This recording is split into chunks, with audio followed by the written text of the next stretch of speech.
dans 1 Corinthiens, au chapitre 1. Et donc, c'est prêt, maestro? Ça marche? Good. Excellent. On a lu ce beau passage des Écritures. Et je dirais, on va pas mal passer au travers les versets, à travers le message. On va juste lire une petite section. En fait, ça a ressorti, il y a différentes choses qui sont ressorties dans le temps de prière. Je pense qu'on commence à pogner le tour de la symphonie de la prière et tout ça. Vous voyez la dynamique, ce qu'on parle, là? On voit vraiment qu'il y a une... Donc, amen, je suis content qu'on a eu un bon temps de prière. Puis, une chose qui est sortie pas mal, c'est ce qu'on va lire dans les versets 20 à 25, comment Dieu, c'est lui qui est le seul sage et comment la croix confond toute sagesse humaine. C'est la proclamation de la sagesse de Dieu. Où est le sage, où est le scribe, où est le raisonneur de ce siècle? On est au verset 20. Dieu n'a-t-il pas convaincu de folie la sagesse du monde? Car puisque le monde, avec sa sagesse, n'a point connu Dieu, il a plu à Dieu, dans sa sagesse, de sauver les croyants par la folie de la prédication. Les Juifs demandent des miracles et les Grecs cherchent la sagesse. Nous prêchons Christ crucifié, scandale pour les Juifs et folie pour les païens, mais puissance de Dieu et sagesse de Dieu pour ceux qui sont appelés tant Juifs que Grecs, car la folie de Dieu est plus sage que les hommes et la faiblesse de Dieu est plus forte que les hommes. Quel passage! Et on va prier. Ensuite, j'aimerais ça vous partager une couple d'affaires dans ce beau passage ce matin. Merci Seigneur qu'on a un temps comme ça, qu'on veut te consacrer à écouter ce que ta parole proclame sur la croix de Christ.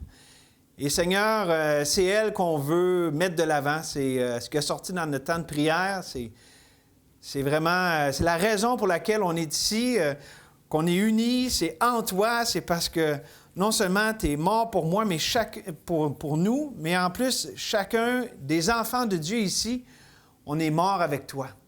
Mort au péché, vivant pour Dieu.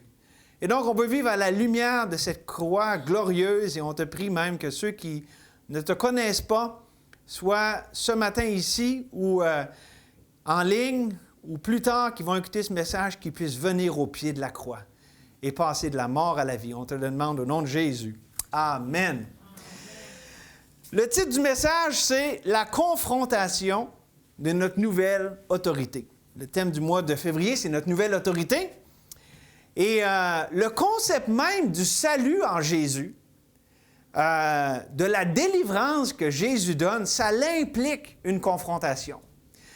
Mais quel type de confrontation? En fait, c'est la confrontation de deux autorités opposées. C'est-à-dire, soi, ou le moi, là, moi-même, versus Jésus-Christ. D'où le concept, d'ailleurs, dans le monde, de l'autorédemption. C'est moi qui décide comment je me sauve. Je me sauve moi-même. Puis là, mettez ça à toutes les choses possibles et imaginables. Mais cette autorédemption est en opposition directe à l'exclusivité. Et là, je vais vous dire un mot qui est entendu des fois, et à l'innocuité de la rédemption en Jésus-Christ. L'exclusivité, ça veut dire qu'il n'y en a pas d'autre. Puis innocuité, ça veut dire qu'il n'y a pas de mal à rattacher à ça. Quand on teste l'innocuité d'un médicament, on voit si le médicament fait du mal. On entend ça de nos jours, des médicaments, vous comprenez? Je n'ose même pas dire le mot parce que je ne voudrais pas qu'on soit barré de YouTube en disant le mot.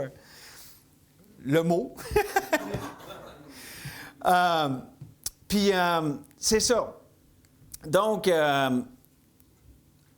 avez-vous remarqué dans le monde, en ce moment, la résurgence fulgurante, la montée fulgurante en ce moment de tout ce qui est l'auto-rédemption? C'est fou, avez-vous remarqué ça? Sauvons-nous maintenant, comme Hosanna, Jésus, là, quand il est descendu de l'entrée triomphale, Hosanna, ça veut dire sauve maintenant, puis les gens veulent un salut, veulent être sauvés, veulent plus la misère qu'ils ont. Mais le problème, c'est qu'ils ne vont pas à la bonne place. C'est tellement différentes formes d'auto-rédemption et ça l'affecte le monde chrétien. Le monde chrétien n'en est pas immunisé. En fait, c'est pas d'hier. Et on parlait de ça cette semaine, ma femme et moi, mais toute la question de la sanctification par les œuvres dans le monde chrétien, ça, c'est de l'auto-sanctification. C'est une forme, c'est un sous-produit de l'auto-rédemption. C'est moi qui m'en sors moi-même. Pensons à comment on a vu ça aussi dans le monde chrétien. Comment, hey, si tu fais ça, tu es un bon chrétien. Si tu fais ça, c'est ta planche de salut. Non, c'est par la foi qu'on plaît à Dieu. C'est pas parce qu'on fait ou ce qu'on ne fait pas. Fait que voyez-vous, le concept encore là est présent. Maintenant, ce dont on parle aujourd'hui n'est pas banal parce que on s'entend tous ici. Le salut, là, c'est plus que juste un petit ticket au ciel, là, puis tu reçois Jésus, pour ça, tu continues ta vie comme tu voulais, mais tu as ton ticket au ciel. C'est pas ça, le salut, c'est tellement plus que ça. Le salut, c'est littéralement la libération, la délivrance de tous les aspects de notre vie. Puis c'est pas tout instantané. Il y a un aspect instantané quand on est sauvé. Il n'y a plus de condamnation pour ceux qui sont en Jésus-Christ. On est sauvé, on ne peut pas être désauvé, on ne peut pas perdre notre salut. Puis aussi, ça nous dit qu'il n'y a rien qui peut nous séparer de l'amour de Dieu en Jésus-Christ. OK? Donc ça, c'est absolu, c'est parfait au moment du salut. Mais dans notre marche chrétienne, le péché qui nous enveloppe si facilement, quand on a les regards sur Jésus, sur la croix de Jésus, on expérimente de plus en plus la délivrance de la puissance du péché. Et donc, c'est ce qu'on va considérer aujourd'hui. Tout ce qui a trait à la croix et notre merveilleux salut en Jésus-Christ. Et ce que j'aimerais dire encore, puis j'ai une assez longue introduction, vous allez voir, mais j'ai une couple de choses à vous dire avant qu'on plonge dans le texte à proprement parler. Lorsque le monde chrétien, ça c'est nous autres, lorsque le monde chrétien rentre dans la pensée, dans la philosophie trompeuse et pernicieuse de l'auto-rédemption, de se sauver soi-même, ou de l'auto-sanctification, comme j'ai dit tantôt. Mais qu'est-ce qu'il fait, ce monde chrétien? Il endosse et il valide le message du monde. Que le monde, on peut se sauver nous-mêmes et tout ça. Et c'est pour ça que les lignes de démarcation entre le monde et l'Évangile, le monde et l'Église, sont de plus en plus floues. Parce que le langage du monde est rendu de plus en plus le langage de l'Église. Pourquoi? Parce que le tranchant de l'Évangile, la confrontation de l'Évangile, la proclamation de l'autorité de la croix est de plus en plus évitée, par peur de choquer, par peur de déranger. Mais j'aimerais vous dire que Jésus a dérangé énormément. La croix dérange. Et elle devrait déranger. Si elle ne dérange pas, c'est parce que c'est nous qui ne la proclamons pas comme on devrait. Et on a une réponse pourquoi il en est ainsi. Dans Galates, Paul était face à ça parce que je vais vous lire un passage dans Galates. Ça nous dit dans Galates 6, 12, « Tous ceux qui veulent se rendre agréables selon la chair vous contraignent à vous faire circoncire. » Bon, c'est quelque chose qui était courant à l'époque avec les judaïsants. Uniquement, donc ils voulaient forcer à faire circoncire uniquement afin de n'être pas persécutés pour la croix de Christ. Car les circoncis eux-mêmes n'observent pas la loi, mais ils veulent que vous soyez circoncis pour se glorifier dans votre chair. Mais écoutez ce que Paul dit. « Pour ce qui me concerne, loin de moi la pensée de me glorifier d'autre chose que de la croix de notre Seigneur Jésus-Christ, par qui le monde a été crucifié pour moi, comme je le suis pour le monde. » La croix, la croix, la croix. That's it, comme dirait Bounicou. That's it. Et la croix, qu'est-ce qu'elle fait? Elle confronte. On le voit dans notre passage, hein? Les gens vont dire « Ah, c'est une folie, la croix! » Oui, parce qu'elle confronte la croix. Les gens vont dire « Ça n'a pas de bon sens, ça ne peut pas être si simple, ça ne peut pas juste être ça. » Oui, c'est juste ça, parce que c'est la perfection, c'est inégalé. C'est juste ça, parce qu'il ne peut pas avoir d'autre chose. Il n'y a pas deux croix, il y en a une seule, et c'est la croix de Jésus. Et la croix, elle divise. Jésus, il dit « Je suis venu amener la division parmi le frère, la sœur, le beau-père, la mère. » Il fait une nomenclature comme ça. Parce que l'opprobre, ou si vous voulez, la honte, l'opprobre, c'est une forte honte. C'est sorti dans le temps de prière ce matin. L'opprobre est rattaché à cette croix. Pour nous qui sommes sauvés, c'est la puissance de Dieu. C'est pour ça que cette croix nous est toujours chère. Mais pour le monde, voyons, ça n'a pas de bon sens, c'est une honte. Et tous ceux qui prêchent la croix, qui élèvent la croix de Christ, qui vivent à la lumière de la croix, seront persécutés. C'est une belle promesse de la parole de Dieu. Ceux qui vivent pieusement en Jésus-Christ seront persécutés. Donc, j'ai une belle introduction un matin accrocheuse pour essayer de vraiment le plus possible adoucir mon message pour le rendre palpable. Comment on dit ça? Pas palpable, mais acceptable, c'est ça. Bien, il y a quelqu'un qui était pas mal de ma philosophie aussi. Connaissez-vous A.W. Tozer? dans un de ses écrits, qui n'était pas, ceux qui connaissent un peu, il n'y avait pas langue dans sa poche, puis il était capable de dénoncer les problèmes de son époque. Et donc, M. Tozer, ça fait à peu près 100 ans, là, a dit, donc il parle de la croix, ben, vous allez voir, il parle de 2 croix. En fait, c'est un extrait d'un de ses livres, ça s'appelle, l'extrait, c'est Les 2 croix. La nouvelle croix ne tue pas le pécheur, elle le réoriente. Elle l'oriente vers un mode de vie plus propre et plus joyeux et sauve son amour-propre. Elle dit à celui qui s'affirme, « Viens t'affirmer pour Christ ». À l'égoïste, elle dit, « Viens te glorifier dans le Seigneur ». À l'amateur de sensations fortes, elle dit, « Viens goûter aux sensations fortes de la communion fraternelle ». Tu essaies de mettre ça, là, les grosses églises flasheux, bing-bang, là, OK? Le message chrétien est orienté dans le sens de la mode actuelle. Ça fait 100 ans, là, OK? Pensez-vous que ça a changé? Moi, je pense pas. Afin de le rendre plus acceptable pour le public. Il semblerait que dans le christianisme du 21e siècle, il y ait 2 croix, l'authentique et la contrefaçon. La croix authentique nous appelle à tout abandonner, tandis que la contrefaçon nous félicite et nous assure que nous pouvons amener le monde avec nous. C'est la raison pour laquelle un réveil véritable et durable continue de nous échapper. Nous devenons comme le système que nous avons été chargés de transformer. En nous compromettant avec le monde et en embrassant une autre croix, nous rendons un bien mauvais service à ceux-là même qui ont désespérément besoin de Dieu. Et je dis Amen, M. Tozer. Je suis d'accord avec toi. Et donc, on veut-tu un message de la croix qui attire à l'homme ou qui attire à Jésus-Christ? Si notre croix, c'est la croix de Christ, elle va peut-être avoir l'opprobre, peut-être que les gens ne la comprennent pas, mais elle ne va pas nous attirer à nous autres. Elle va attirer à Christ. Et c'est ça la beauté. Il y a une confrontation par la croix. Il faut qu'il y ait une confrontation, sinon ce n'est pas le vrai message de la croix. Si on élève Christ, Jésus l'a dit, hein? Lorsque lui est élevé, puis il parlait de la croix justement, lorsque le Fils de l'homme va être élevé, il va attirer tous les hommes à lui. Et pour nous, on doit faire confiance que Dieu, lorsqu'on prêche la croix comme ça, on le fait dans la foi que Dieu va honorer sa parole, parce que c'est la semence vivante de l'Éternel, et que Dieu va se servir de la prédication de la croix pour amener des gens à lui. Il faut qu'on le fasse, on n'a pas besoin de l'essayer de le changer, de le rendre acceptable. Non, on prêche la croix telle qu'elle est, puis Dieu sait ce qu'il prend pour sauver les âmes. Amen? Et donc, on n'a pas l'option. Peut-être qu'on peut essayer de l'apprendre, mais on n'a pas l'option d'adapter notre message. On n'a pas d'adapter l'Évangile. Et là, on comprend, on se fait tout à tout. Je veux dire, on est en 2024, on n'est pas obligé de prêcher comme quelqu'un le faisait en campagne en 1902, là, OK? Mais le message, c'est le même qu'en 1902, puis c'est le même que Paul prêchait, puis c'est le même qu'au Moyen Âge. Je veux dire, il y a un évangile, il n'y en a pas 2. On peut se faire tout à tous en essayant de comprendre les gens puis où ils sont rendus, mais le message, lui, ne change jamais. C'est le message de la croix.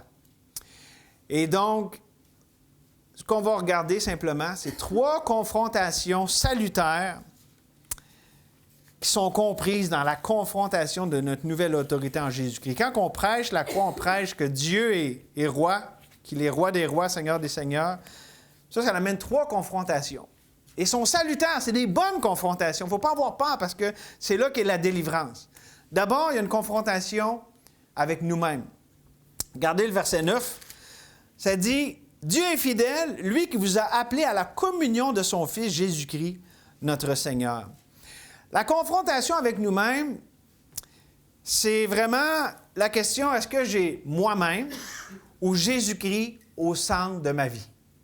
Hein, ceux qui s'en rappellent, je pense que c'est l'été dernier, j'avais amené, ou peut-être plus à l'automne, le diagramme, hein, on est fait en 3 parties, puis est-ce qu'au centre, c'est moi ou est-ce que c'est Jésus? OK? Et si Jésus est au centre de nos vies, puis s'il veut être au centre de nos vies, ce n'est pas pour nous rendre misérables. Au contraire, c'est pour nous libérer de la misère, de l'esclavage à nous-mêmes, à notre chair. Pourquoi? Pour être en communion avec son Fils. C'est un appel. Dieu qui est fidèle, là, il nous a appelés à la communion de son Fils. Et ça, c'est la liberté. Plus on est en communion avec Dieu, plus on expérimente cette liberté. C'est pour la liberté qu'on a été affranchis. C'est la vraie liberté. La liberté du péché, la liberté d'aimer, la liberté de tout ce qui est bon, qui est vrai, qui est édifiant, qui est honorable. C'est la vraie liberté. Et c'est à ça qu'on est appelé. C'est la grâce du fait que non seulement Christ est mort pour nous, mais on est mort avec lui. Mort au péché, vivant pour Dieu. C'est plus nous qui vivons, c'est Christ qui vit en nous. Parce que le problème de la confrontation avec nous-mêmes, lorsqu'on est confronté avec nous-mêmes, et du fait que souvent, c'est ça, quand on regarde nos vies, on voit notre communion avec le Seigneur n'est pas toujours ce qu'elle devrait être. En fait, savez-vous quoi? La communion qui a été brisée par le péché. Si vous êtes un enfant de Dieu, là, ce problème-là est déjà réglé. Le problème de la communion entre vous et Dieu, c'est réglé, c'est accompli. Il faut seulement croire que c'est réglé puis c'est accompli. Vous n'avez pas besoin d'essayer de plaire à Dieu pour faire de quoi. Vous avez simplement à vous soumettre à la réalité que tout est accompli. C'est ça, vivre à la lumière de la croix. Et là-dessus, je vous amène un point. S'il y en a qui ne sont pas sauvés, comment on rentre dans le salut? Comment on rentre? C'est quoi l'entrée dans la foi biblique? Bien, c'est ce que Romains appelle l'obéissance de la foi. Paul, dans Romains 1, puis dans Romains 16, donc à l'ouverture et à la fermeture de l'Épître aux Romains, il parle, par exemple, il dit « Nous avons reçu cette grâce et l'apostolat pour amener en son nom à l'obéissance de la foi tous les païens. » L'obéissance de la foi, ça, c'est justement la question de l'entrée dans le salut. Comment qu'on est sauvé? On se fait proclamer l'Évangile, puis on y croit. Ça, c'est l'obéissance de la foi. Savez-vous que pour les enfants de Dieu, il y a la soumission de la foi? Soumettez-vous à Dieu, résistez au diable, et il fuira loin de vous. La soumission de la foi, c'est pour notre marche. Une fois qu'on est rentré, qu'on est en Jésus-Christ, la soumission de la foi est en communion avec Dieu. Et c'est pour ça que c'est tellement important l'humilité. Accepter d'être humilié, s'humilier soi-même. Pourquoi? Parce que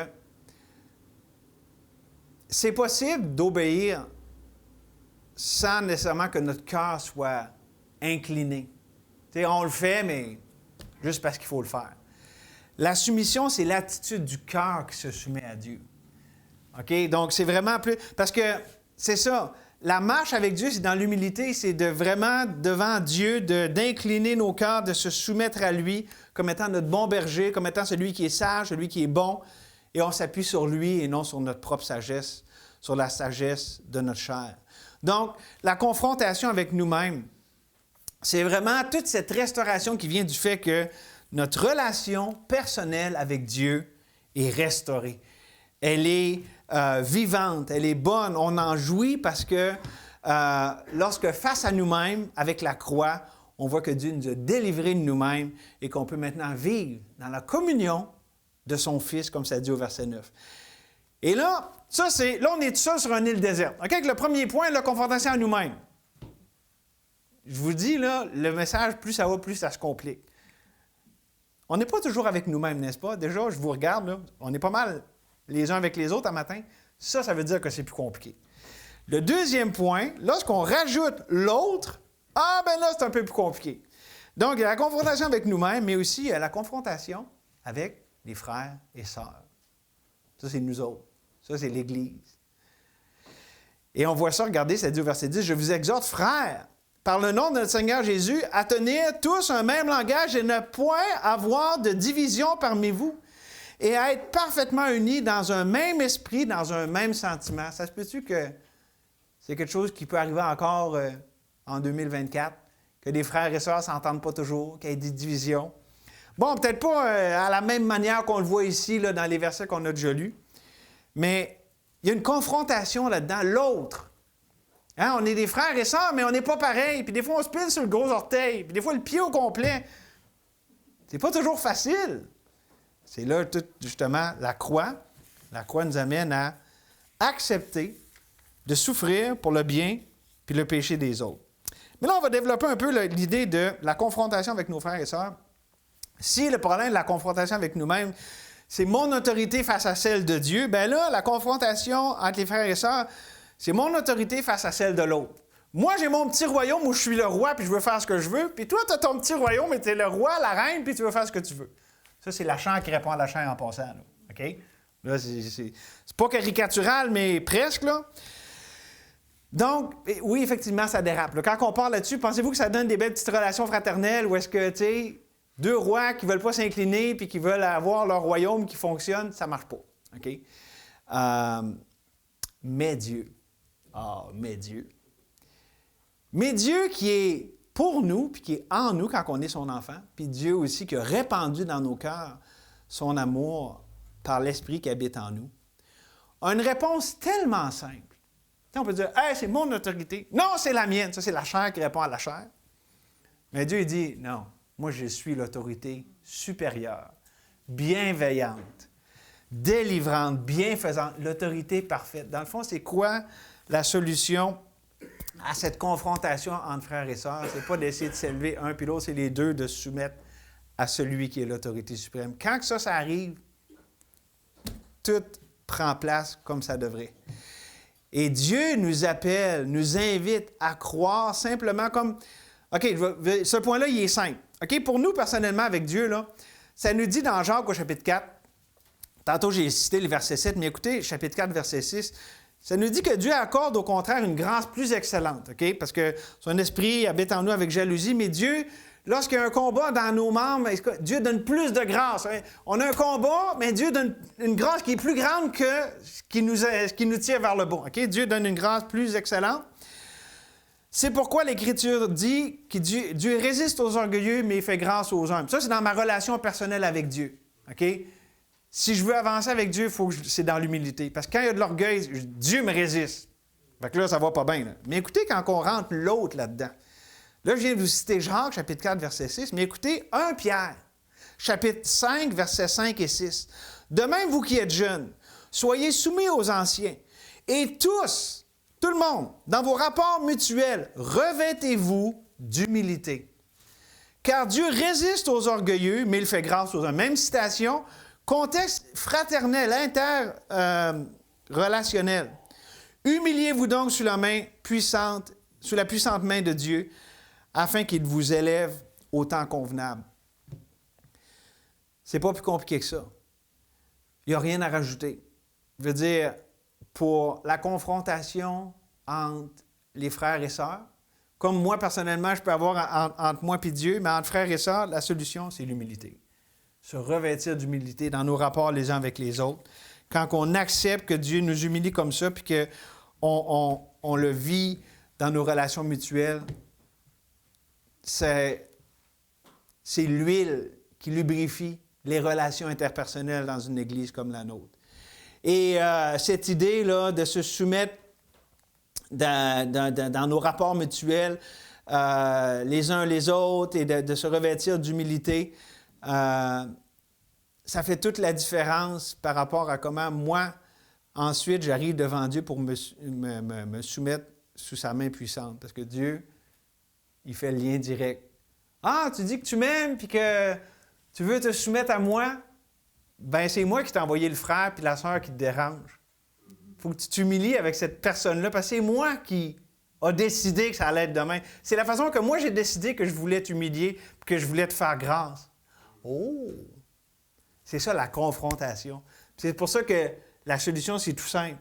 Juste de l'accepter. S'humilier, c'est quoi? C'est l'arrêt des résistances. OK, Seigneur. C'est l'arrêt de s'appuyer sur notre sagesse, sur notre volonté, de tenir notre bout. Non, Seigneur, c'est beau. Tu l'as voulu comme ça, je l'accepte. Et ça, c'est la liberté. Ça, c'est la joie, c'est la paix. On est bien dans ce temps-là. On n'a pas de remords. Au contraire. Mais là, voulez-vous, ça se complique encore. Là, on a eu une personne seule avec Dieu. Là, tu as des frères et sœurs ensemble. OK? Bon, là, on a déjà 2 problèmes de régler. Ça va bien matin. Mais savez-vous quand les choses peuvent s'envenimer davantage lorsque on parle de notre relation avec le monde? Parce que là, ils n'ont pas l'esprit de Dieu, ceux qui sont dans le monde. Donc, notre confrontation avec le monde. Et là, on a ça dans les versets 17 à 25. On va lire... excusez. 17. OK, c'est ça. Ce n'est pas pour baptiser que je vous ai envoyé, c'est pour annoncer l'Évangile, et cela avec, sans la sagesse du langage, afin que la croix de Christ ne soit pas rendue vaine. Car la prédication de la croix est une folie pour ceux qui périssent. Les gens dans le monde, les gens qui n'ont pas l'Esprit de Dieu, qui ne connaissent pas encore le Seigneur. On espère qu'ils vont le connaître, mais tant qu'on ne connaît pas le Seigneur, la prédication, c'est une folie. Prédication de la croix. Mais pour nous qui sommes sauvés, quand on s'est humilié devant la croix, quand on a reçu la grâce de cette croix, pour nous qui sommes sauvés, c'est la puissance de Dieu. Pourquoi? Parce qu'on l'a expérimenté. On est délivré, on est libéré. On voit, c'est pour ça qu'elle nous est si précieuse. Et c'est pour ça que ça dit au verset 19, « Aussi est-il écrit, je détruirai la sagesse des sages, je rendrai nulle l'intelligence des intelligents. » Puis les autres versets, on les a lues, on va s'arrêter là pour l'instant. Mais la confrontation avec le monde. En passant, c'est juste à côté, là, un autre passage par rapport à la sagesse du monde, chapitre 2, verset 6. « Cependant, c'est une sagesse que nous prêchons parmi les parfaits. » Ça, c'est nous, c'est les sauvés. Okay? On est parfaits devant Dieu. On a la justice de Christ, la justice de Dieu en Jésus-Christ, excusez. « Que nous prêchons parmi les parfaits, sagesse qui n'est pas de ce siècle, ni des chefs de ce siècle, qui vont être réduits à l'impuissance. Nous prêchons la sagesse de Dieu, mystérieuse et cachée, que Dieu, avant les siècles, avait prédestinée pour notre gloire. Sagesse qu'aucun des chefs de ce siècle n'a connue, car s'il l'avait connue, il n'aurait pas crucifié le Seigneur de gloire. Mais comme il est écrit, ce sont des choses que l'œil n'a point vues, que l'oreille n'a point entendues, qui ne sont point montées au cœur de l'homme, des choses que Dieu a préparées pour ceux qui l'aiment. » Donc, c'est ça ici. Quand on est confronté avec le monde, il faut voir qu'on est complètement dans deux univers différents. Dans la vie versus la mort, dans la lumière versus les ténèbres, dans le royaume de Satan versus celui de Dieu. C'est pour ça qu'il n'y a aucune compréhension possible. Avec un frère, une sœur, on a l'Esprit de Dieu. Mais le monde, c'est vraiment le fossé est énorme et le seul pont, c'est la croix.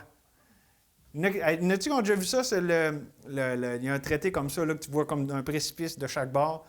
Puis, le monde ne peut pas aller vers Dieu. Puis, le pont, d'ailleurs, le traité, le pont, c'est ça, c'est la croix. C'est la croix qui fait le pont. Et donc, on voit que ce qui confronte le plus le monde, c'est la croix. C'est évident parce que c'est la croix qui est la plus attaquée. C'est donc même, avec les nouvelles et tout ça, qu'est-ce qu'on attaque le plus? C'est-tu les musulmans, les juifs? Il y a de l'antisémitisme, puis oui, il y a de l'islamophobie, puis tout ça, mais regardez comment que la croix, la chrétienté, tout ce qui est de Dieu, c'est... Ça, non seulement c'est moqué, mais il n'y a pas personne qui défend ça. C'est quand on entend... on l'entend peut-être un petit peu, mais l'expression christianophobe, c'est rare, hein? Pourquoi? Parce que, justement, elle, la croix, c'est parce que la croix, c'est le feu dans l'édifice de l'autorédemption. Les autres, ça fait partie de la même gamique. C'est toute l'autorédemption. Mettez-le religieux, mettez-le philosophique, mettez-le à la sauce que vous voulez. C'est toujours la même auto-rédemption. Mais la croix, ça proclame la seule rédemption. Et c'est pas auto-rédemption, c'est la rédemption divine. C'est complètement, c'est diamétralement opposé à ce qui est dans le monde. C'est pour ça qu'elle est si mal reçue par le monde et par la sagesse du monde. Et savez-vous, c'est quoi qui est en jeu? C'est l'autorité de Dieu. C'est Dieu qui dit, c'est moi qui l'ai voulu de même. C'est moi qui décide comment on est sauvé. C'est pas la gang des musulmans-là qui dit, nous, on veut faire ça de même. Ou la gang des philosophes, des religieux ou des athées. Nous, on veut ça de même. C'est pas à l'homme de décider comment on est sauvé, c'est Dieu. De sa propre autorité et sans aucune possibilité d'amender, sans aucune possibilité de dire, moi, je voudrais ça de même. C'est Dieu qui dit, non, c'est comme ça qu'on est sauvé et c'est par la croix. Puis il n'y a aucun autre nom que celui de Jésus par lequel nous puissions être sauvés. La question, c'est l'autorité de Dieu qui est en question. Maintenant, je vais amener un point ici, une illustration. Je vais nommer des noms. C'est rare que je fais ça, mais savez-vous, dans l'époque où est-ce qu'on est, il y a tellement sur Internet, il y a tellement d'affaires. Puis il y a des gens qui sont très populaires, puis qui parlent de Dieu, mais qui ne prêchent pas la croix de Christ. Un exemple, pour les anglophones, Jordan Peterson. OK? Pour les francophones, Denis Marquet. OK? Alexandre Arvand, je ne le connais pas assez pour me prononcer sur lui, mais même j'entendais, je parlais de ça tantôt. Jim Carrey, là, qui aurait eu un témoignage de salut, puis c'était pas clair. Pourquoi la croix n'était pas prêchée clairement dans son affaire? Puis, tu sais, j'ai juste entendu ça vite, je ne sais pas trop, mais le point, c'est le suivant. On a tellement de protagonistes de l'auto-rédemption qui parlent beaucoup de Dieu, qui parlent de Jésus-Christ. Denis Marquet parle de la philosophie du Christ, puis j'ai lu un de ses livres, puis tu sais, t'es là, wow, il y a des bons points, mais ils tombent tous dans le piège de ce qui est donné dans Galates. Tous ceux qui veulent se rendre agréables selon la chair vous contraignent à vous faire circoncire uniquement pour ne pas être persécutés pour la croix de Christ. Est-ce que c'est normal quelqu'un qui vend des millions de livres, qui a des millions d'adeptes sur sa page YouTube, Facebook, est-ce que c'est quelqu'un qui prêche la croix, vous pensez? Selon notre texte, selon ce qu'on voit? Non, justement. Parce qu'il ne prêche pas la croix, il prêche une espèce... Pour prendre ici, là, c'est pas la circoncision, mais c'est une affaire des œuvres. La bonté intrinsèque ou le salut par l'amour. Il y a tout ça, c'est dit dans toutes sortes de façons, mais savez-vous quoi? C'est de l'auto-rédemption et c'est ce que j'appelle, moi j'appelle ça de même, je ne sais pas si il y a d'autres qui en plus, mais tu sais, le gnosticisme dans la Bible, là, je ne vais pas rentrer dans les détails du gnosticisme, mais la connaissance mystique qui nous mène à Dieu, puis tout ça, bien ça c'est du néo-gnosticisme. C'est de l'intellectualisme qui veut amener des vérités de Dieu, des vérités même bibliques et tout ça, mais sans la croix de Christ, sans l'opprobre de la croix. Et ça, je le dénonce. Parce que c'est une question de vie ou de mort, parce qu'il n'y a pas de vie sans la croix. D'abord, quelqu'un de sincère, puis qui parle de Dieu, puis qui a des bonnes affaires, une étude biblique sur ça, puis OK, je ne suis pas en train de dire que ces gens-là n'ont pas des bons motifs, puis tout ça, mais je suis en train de dire qu'ils sont égarés eux-mêmes, puis qu'ils égarent d'autres. Parce qu'ils n'ont pas accepté la croix. Et ils évitent de façon systématique, qu'ils le veuillent ou non, l'opprobre de la croix. Parce que c'est une question d'autorité. Ils n'ont pas l'obéissance de la foi, ils ne sont pas humiliés devant cette croix. Ils ne sont pas soumis et donc ils prêchent un autre croix. Ils prêchent un autre message. Et faites attention parce que c'est tellement trompeur. Puis de nos jours, là, c'est incroyable le nombre de voix. Là. Il y en a de tous bords, de tous côtés. En français, en anglais, puis toutes les langues, je veux dire, c'est fou. C'est fou, puis il ne faut pas être naïf. La Bible nous dit, qu'est-ce qu'elle nous dit la Bible dans 1 Jean au chapitre 4, verset 1? « Bien-aimés, n'ajoutez pas foi à tout esprit, mais éprouvez les esprits pour savoir s'ils sont de Dieu, car plusieurs faux prophètes sont venus dans le monde. » Donc, il ne faut pas être naïf. On est dans une guerre spirituelle. Et une fois qu'on a enlevé là, toutes les apparences, tout le langage de religiosité et tout ça, ça revient à quoi? On peut déterminer rédemption en Jésus-Christ ou auto-rédemption sous différentes formes que ça peut être. C'est un ou l'autre. Et donc, ça, c'est ce que le monde va dire. Puis s'ils n'ont pas l'Esprit de Dieu, ils ne peuvent pas comprendre, puis ils ne vont pas prêcher Christ. Mais savez-vous que même le monde chrétien est affecté par ça? Pourquoi? Parce que la majorité des prédicateurs chrétiens prêchent une sanctification par les œuvres. Si tu veux plaire à Jésus, il faut que tu fasses ça. Puis là, tu es à la sauce d'un tel milieu, à la sauce d'un autre, puis à la sauce d'un autre. Ça aussi, ça ne passe pas. Pourquoi? Parce que ça l'enlève à l'œuvre parfaite de Christ. Si Jésus a tout accompli, on n'a pas besoin de faire de plus, on a besoin de vivre à la lumière que tout est accompli. On l'accepte, on le vit par la foi. OK, je vais le dire là, dans les mots, c'est un beau verset sur la croix. Là. J'ai été crucifié avec Christ. Toutes mes affaires, mon faisage, là, tout ce que je peux faire, j'ai été crucifié avec Christ. Et si je vis, c'est plus moi qui vis. Là. Ça sert à rien d'essayer, là, c'est plus moi qui vis, c'est Christ qui vit en moi. La vie chrétienne, c'est pas d'essayer plus fort, c'est pas d'avoir la bonne recette, c'est de laisser Christ vivre en nous. Et pour ça que l'humilité, c'est tellement important. Il ne faut pas s'appuyer sur notre propre sagesse. On s'appuie sur Dieu. Ce n'est plus moi qui vis, c'est Christ qui vit en moi. Et si je vis encore, là, dans cette chair, là, je vis dans la foi. La foi, la confiance au Fils de Dieu qui m'a aimé et qui s'est livré lui-même pour moi. Et regardez avec quoi on conclut au verset 30 et 31. Or, c'est par lui que vous êtes. Je ne veux pas aller trop vite sur ce beau petit mot-là. C'est par lui que vous êtes. En Jésus-Christ. Par la volonté de Dieu, par la volonté de Dieu a été fait pour nous sagesse, justice, sanctification et rédemption. Afin, comme il est écrit, que celui qui se glorifie dans le Seigneur. Mais je veux vraiment m'arrêter sur cette expérience. C'est par lui que vous êtes. Tu sais, nous avons en lui la vie, le mouvement et l'être. Quand on est sauvé, on est une nouvelle création. Dieu nous donne une nouvelle identité. Tout est nouveau. Il a fait toutes choses nouvelles quand on est un enfant de Dieu. Et c'est la grande vérité tellement simple, mais libératrice et bienfaisante avec laquelle notre texte conclut ce matin. Dieu, en Jésus-Christ, n'a pas seulement fait quelque chose avec nous, parce que oui, il a fait quelque chose avec nous. Il n'a pas juste fait quelque chose pour nous, parce que oui, il a fait quelque chose pour nous aussi. Et il ne fait pas juste non plus nous demander, nous exiger de faire des choses pour lui ou avec lui, mais il a fait quelque chose de nous. Nous sommes son ouvrage. C'est ça, être une nouvelle création. C'est par lui que vous êtes. Tu sais, on n'a pas besoin d'essayer d'être quelque chose. Dieu a fait de nous ce que nous sommes. On a notre identité, on a tout ce qu'on a besoin pour la sécurité, l'assurance, l'identité. On l'a lorsqu'on est sauvé. Car nous sommes son ouvrage. Nous sommes son ouvrage. Il y a une grande liberté à simplement accepter ça. Essayez pas d'être quelque chose. Dieu a fait de vous déjà tout ce que vous avez besoin d'être. Vivez-le par la foi, en toute simplicité. C'est la fin de la lutte et du fardeau de l'auto-rédemption et de l'auto-sanctification.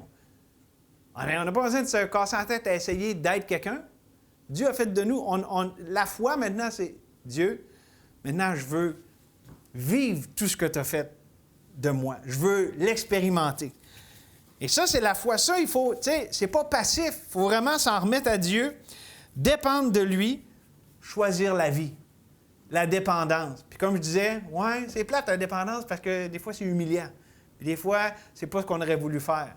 Je reviens à tantôt avec la personne, la situation qu'il a mis dans ma vie, que j'aurais pas voulu, puis que je voudrais donc me débarrasser. Mais non, c'est Dieu dans sa bonté qui le permet. Pourquoi? Parce qu'il poursuit exactement ce but-là.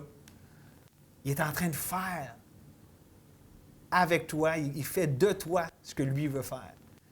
Tu es son œuvre, tu es son ouvrage. Puis cette personne, cette circonstance, c'est l'instrument dans ses mains. Il est en train de te façonner. Il est le potier, on est le vase entre ses mains. Et c'est vraiment, c'est l'issue bénie et heureux de la confrontation de notre nouvelle autorité. C'est lui qui décide, puis c'est bien tant mieux de même. On est libérés de nous-mêmes. On n'a pas besoin d'essayer de tout décider nous-mêmes, puis d'avoir ce fardeau-là sur ses épaules. Hey! C'est Dieu qui est notre autorité, notre nouvelle autorité. C'est bon. Ça fait du bien. Puis, pourquoi c'est de même? Parce que, Jésus, c'est lui le dénouement, le but ultime de toute notre vie. Ça nous dit que Dieu a commencé en nous une œuvre qui va rendre parfaite, puis que Dieu fait concourir toutes choses à notre bien, puis c'est quoi notre bien? C'est devenir semblable à l'image de son Fils.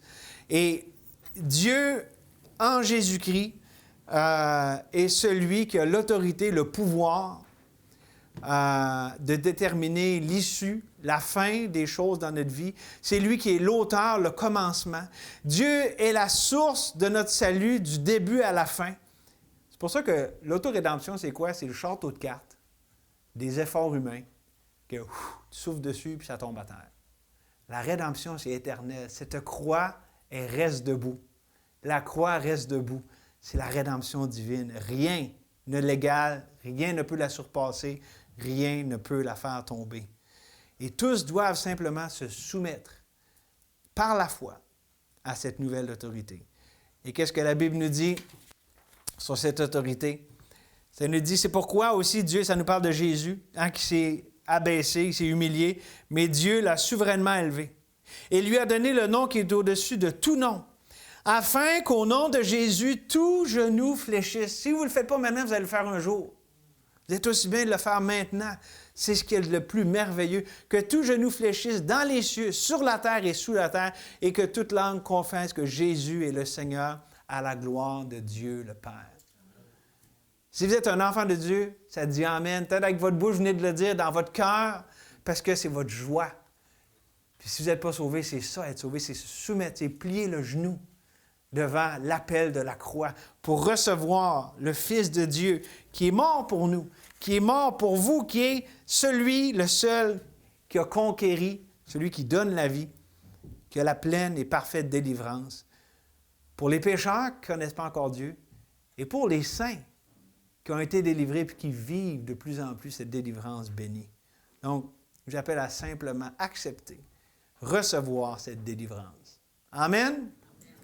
Merci Seigneur pour la croix.